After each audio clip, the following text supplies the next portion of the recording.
पहाड़ों के बीच नदी के किनारे बसा था एक गांव, देवगढ़। उस गांव में एक नेकदिल सुतार रहता था, नीलेश। नीलेश गांव के सभी लोगों के लिए लकड़ी का घर बनाता था और अक्सर उन लोगों से कभी पैसे नहीं लेता था जो बहुत ज्यादा गरीब होते हैं।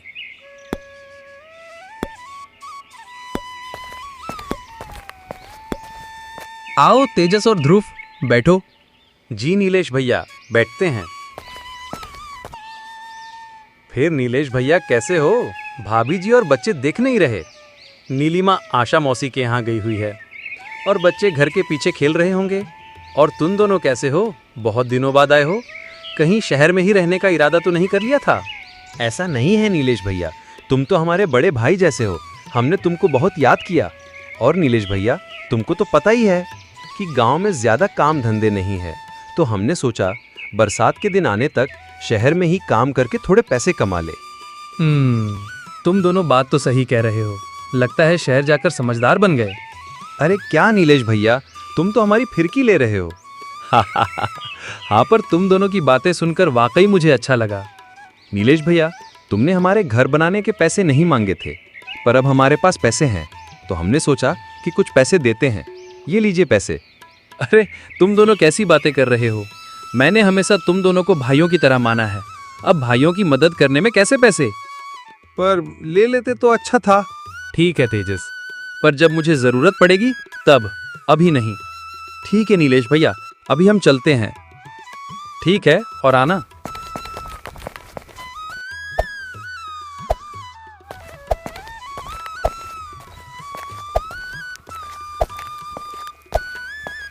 सुनो जी, मेरी कल ही आशा मासी से बात हुई है।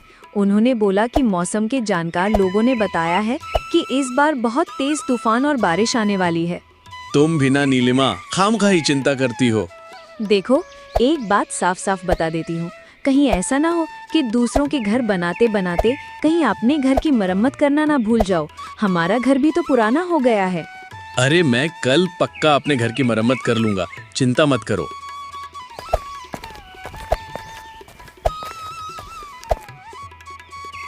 शाम होने लगी थी। नीलेश अपने दिन भर के काम को समेट रहा था, लेकिन नीलिमा के दिल में एक अजीब सी बेचैनी थी। उसका मन किसी अनहोनी का संकेत दे रहा था, जिसे वह शब्दों में बयां नहीं कर पा रही थी। नीलिमा, आज शाम को मुझे शिखर वन जाना है। वहां से रात में ही लकड़ियां ला सकते हैं, इसलिए हो सकता है मुझे आते आते सुबह हो जाए। तुम पिंकी और गोलू का ध्यान रखना। शिखर वन? इतनी दूर?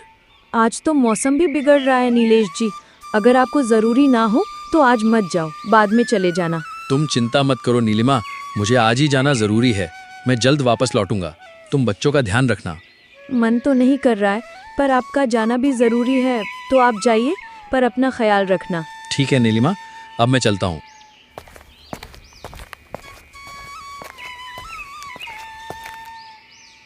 नीलेश काम से शिखर वन की तरफ निकल जाता है और तभी नीलिमा के 2 बच्चे आ जाते हैं। माँ, हम आ गए। आ जाओ मेरे बच्चों, मैं तो तुम्हें भूल ही गई थी। वैसे इतनी देर से कहाँ थे तुम दोनों? माँ, हम तो घर के पीछे जामुन के पेड़ के नीचे खेल रहे थे। और इसमें क्या है? और देखो माँ, तुम्हारे लिए जामुन भी लेके आए हैं। बहुत अच्छा किया बेटा, पर अभी शाम भी हो रही है और मौसम कुछ ठीक नहीं है। लगता है बारिश होने वाली है। तुम दोनों घर के अंदर जाओ, मैं कुछ देर में आती हूँ। ठीक है माँ। शाम होते ही तेज हवाएं चलनी शुरू हो जाती हैं और फिर अचानक जोरदार बिजली की गड़गड़ के साथ मूसलाधार बारिश होना शुरू हो जाती है। प्रकृति का ये रौद्र रूप देखकर नीलिमा तुरंत घर के अंदर चली जाती है।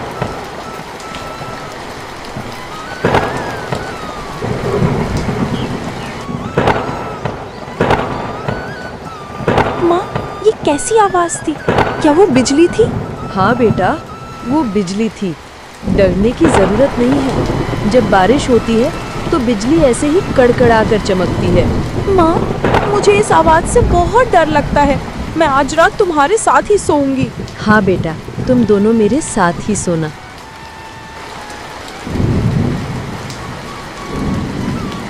रात गहराने लगी थी। नीलिमा के घर में उसका बड़ा बेटा गोलू और छोटी बेटी पिंकी डरे सहमे उनकी माँ के साथ बैठे हुए थे।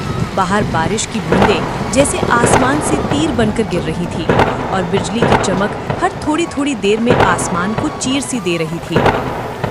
नीलिमा मन ही मन बहुत परेशान हो रही थी। उसकी सारी चिंता अपने बच्चों और पति के लिए थी। मुझे तो डर है कहीं हमारा घर ना टूट जाए, इतना कमजोर जो है। तभी उसके दरवाजे पर कोई दस्तक देता है। इतनी बारिश में कौन आया होगा? माँ, पिताजी आ गए होंगे।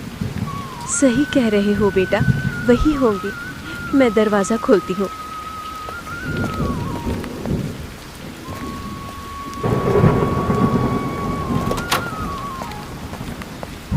आशा मौसी, इतनी बारिश में यहाँ क्या कर रही हो? क्या हुआ? सब ठीक तो है? पहले अंदर आने दे नीलिमा, कुछ भी ठीक नहीं है। ठीक है मौसी, अंदर आइए।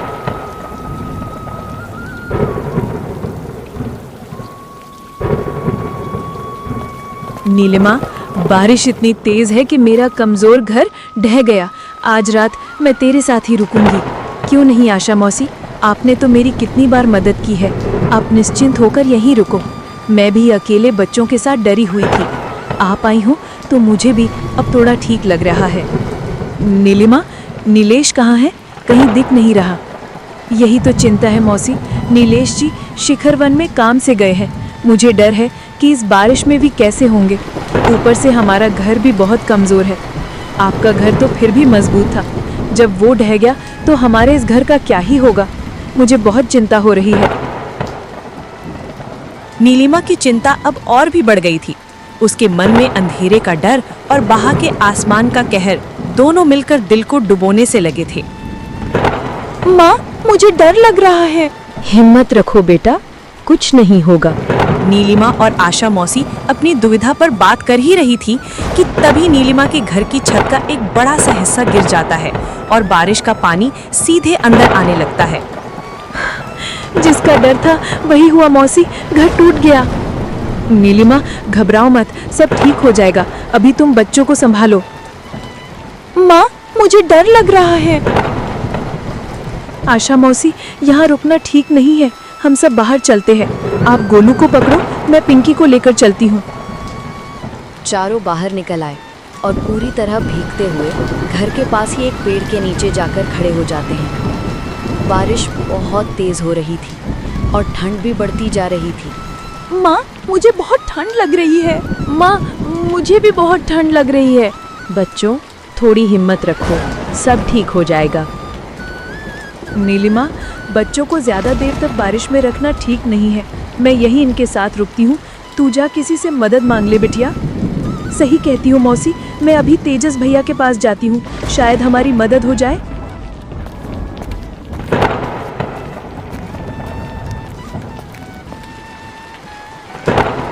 तेजस भैया, ओ तेजस भैया, दरवाजा खोलिए प्लीज। बच्चे बारिश में भीग रहे हैं, हम बहुत मुश्किल में हैं।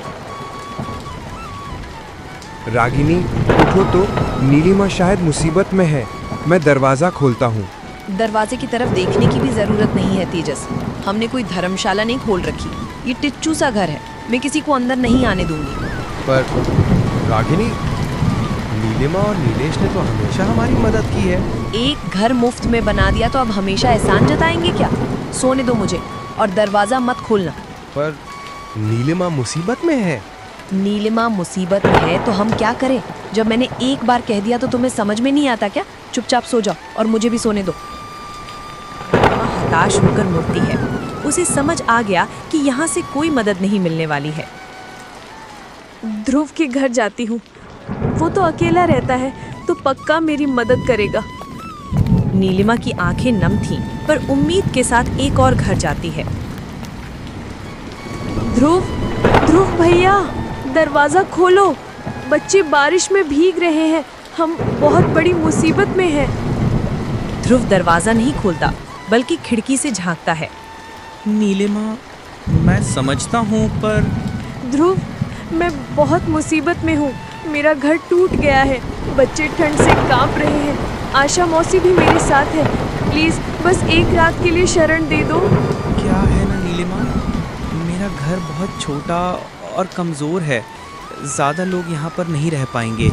मैं तुम्हारी मदद नहीं कर पाऊँगा, माफ़ करना। इससे पहले कि नीलिमा कुछ बोल पाती, ध्रुव खिड़की बंद कर लेता है। वो उदास होकर आशा मौसी के पास लौट जाती है। नीलिमा पूरी तरह से हताश हो चुकी थी। जिन पर उसने सबसे ज्यादा भरोसा किया था, आज उन सब ने उसे अकेला छोड़ दिया था।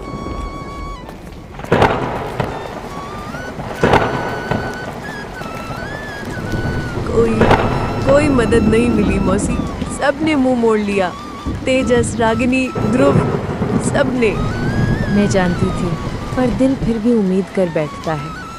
मौसी, हमने कभी किसी का बुरा नहीं किया, हमेशा मदद की, कभी किसी से मुंह नहीं फेरा। फिर भी हमारे साथ ही ऐसा क्यों हुआ? तू सही कहती है नीलिमा, पर तू ज्यादा चिंता मत कर, ये बुरा वक्त गुजर जाएगा। आधी रात हो जाती है, लेकिन बारिश थमने का नाम ही नहीं लेती। माँ, मुझे बहुत ठंड लग रही है। माँ, मुझे भी बहुत ठंड लग रही है। बच्चों, थोड़ी हिम्मत रखो, सब ठीक हो जाएगा। नीलिमा, बच्चे अब सह नहीं पा रहे।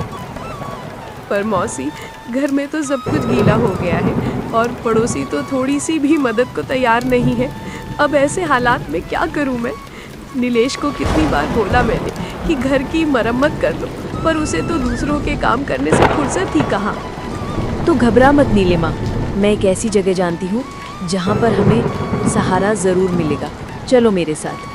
पर मौसी, मैंने तो सबके दरवाजे खटखटा लिए हैं। अब हम किसके यहाँ पर जा रहे हैं? मुझ पर भरोसा रखो नीलिमा, और मेरे साथ चलो। ठीक है मौसी, जल्दी चलते हैं।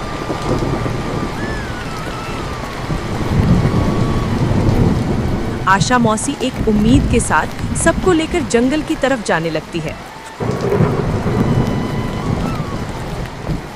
और कुछ ही देर में वो सब एक विशाल पेड़ के पास पहुंच जाते हैं।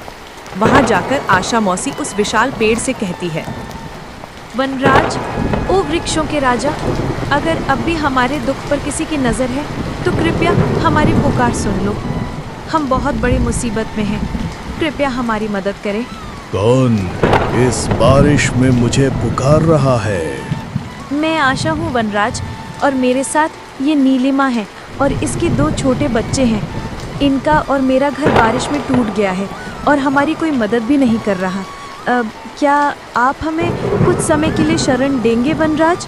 हम औरतों को ना सही, इन छोटे बच्चों को शरण दे दीजिए वनराज। नीलिमा, तेरा पति और आशा, तुमने तो मुझे कई बार मुझे लकड़हारों से बचाया था। अब मेरी बारी है, आओ भीतर। यहाँ तुम्हारे लिए शरण हमेशा के लिए खुला रहेगा। अंदर आओ और आराम करो। आपका बहुत धन्यवाद वनराज। कोई बात नहीं आशा। वनराज से आश्रय मिलने पर सबकी जान में जान आती है। नीलिमा और आशा मौसी तुरंत ही गोलू और पिंकी के साथ पेड़ के हॉल में चले जाते हैं।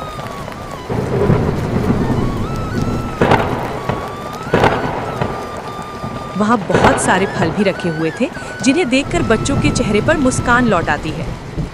बैठो बच्चों, मैं तुम्हें फल खिलाती हूँ। आशा मौसी बच्चों को फल खिलाती है, पर नीलिमा अभी भी चिंतित लग रही थी। हे भगवान, पूरी रात हो गई, मैं तो घर लौट ही नहीं पाया। नीलिमा, गोलू, पिंकी सब कैसे होंगे इस तूफानी बारिश में? सुबह हो गई नीलिमा, देखो बाहर उजाला हो गया है।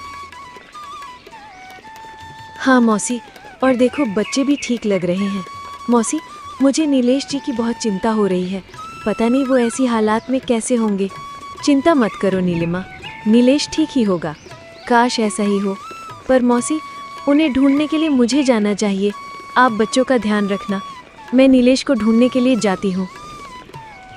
हाँ ठीक है नीलिमा, तुम जाओ, मैं बच्चों का ख्याल रख लूँगी। माँ, कहाँ जा रही हो? तुम्हारे पिता को ढूंढने जा रही हूँ बेटा, चलो जल्दी आ जाऊंगी। हमें भी ले चलो माँ। मैं चल सकती हूँ। हाँ माँ, हम भी चलेंगे पिताजी को ढूंढने। ठीक है, चलो मेरे साथ, लेकिन रास्ते में ध्यान रखना। गोलू और पिंकी के जिद करने पर नीलिमा उन्हें भी अपने साथ ले जाने के लिए तैयार हो जाती है। हर तूफान के बाद एक नई सुबह होती है और नीलिमा की ये सुबह उसे उसके अपनों तक ले जा रही थी। अब बारिश तो बंद हो गई, पर ये नाले का बहाव कम नहीं हो रहा है। इतने तेज बहाव में मैं कैसे पार करूं? बच्चों, तुम्हारे पिता तो कहीं दिख ही नहीं रहे हैं। पता नहीं वो किधर होंगे। मुझे नीलिमा की बात मान लेनी चाहिए थी। पता नहीं वो सब किस हालात में होंगे। ऐसे समय में मुझे उनके साथ होना चाहिए था। नीलेश, नीलेश, कहाँ हो तुम? अरे, ये तो नीलिमा की जैसी आवाज आ रही है। शायद वो मुझे ढूंढने आई है। नीलिमा, नीलिमा, मैं इधर हूँ। बच्चों, नीलेश की आवाज उधर से आ रही है। चलो जल्दी चलते उधर।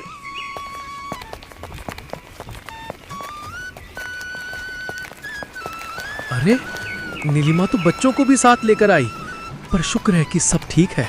देखो गोलू, वो रहे पिताजी। हाँ पिंकी, पिताजी मिल गए। नीलेश, तुम वहाँ क्यों खड़े हो? हमें तुम्हारी बहुत चिंता हो रही थी, इसलिए हम तुम्हें ढूंढने आए हैं। नीलिमा, यहाँ पानी का बहाव बहुत तेज है, इसलिए मैं यहाँ पे खड़ा हूँ। कुछ समय में पानी का बहाव कम हो जाएगा, फिर उस तरफ आ पाऊंगा। ठीक है नीलेश, हम सब पानी का बहाव कम होने का इंतजार करते हैं। इस इंतजार की घड़ी में सिर्फ धैर्य नहीं था, उसमें एक उम्मीद थी, एक भरोसा था कि परिवार से बढ़कर कुछ नहीं। और जैसे जैसे पानी का बहाव कम हो रहा है, वैसे वैसे एक बिछड़ा हुआ पिता अपने परिवार की ओर कदम बढ़ा रहा है, जिनसे उसका सुकून है, जिनसे उसकी दुनिया है। नीलिमा, तुम बच्चों को लेकर इतनी दूर क्यों आई? मैं दोपहर तक वापस आ जाता। नीलेश, इस तूफानी बारिश ने हमसे बहुत कुछ छीन लिया। क्यों? क्या हुआ? रात को अगर आशा मौसी नहीं होती तो पता नहीं हमारा क्या होता। नीलिमा नीलेश को सब बताती है, कैसे उनका घर टूटा, कैसे किसी ने मदद नहीं की और कैसे एक बड़े से पेड़ ने उन्हें आश्रय दिया। नीलेश सब कुछ सुनकर उदास हो जाता है। नीलेश जान गया कि हर हाल में अपनों का साथ ही सबसे बड़ा सहारा होता है। वो सब कुछ खो चुका था, लेकिन उसका परिवार सुरक्षित था और यही सबसे बड़ी जीत थी। तो दोस्तों, ये वीडियो यहीं पर समाप्त होता है, लेकिन इसका दूसरा पार्ट बहुत जल्द आने वाला है। इसलिए आप निकी ट्यून्स हिंदी यूट्यूब चैनल को सब्सक्राइब कर लीजिए और बेल आइकन की घंटी दबाकर ऑल पे क्लिक कर देना, ताकि वीडियो अपलोड करते ही आप तक नोटिफिकेशन पहुंच सके।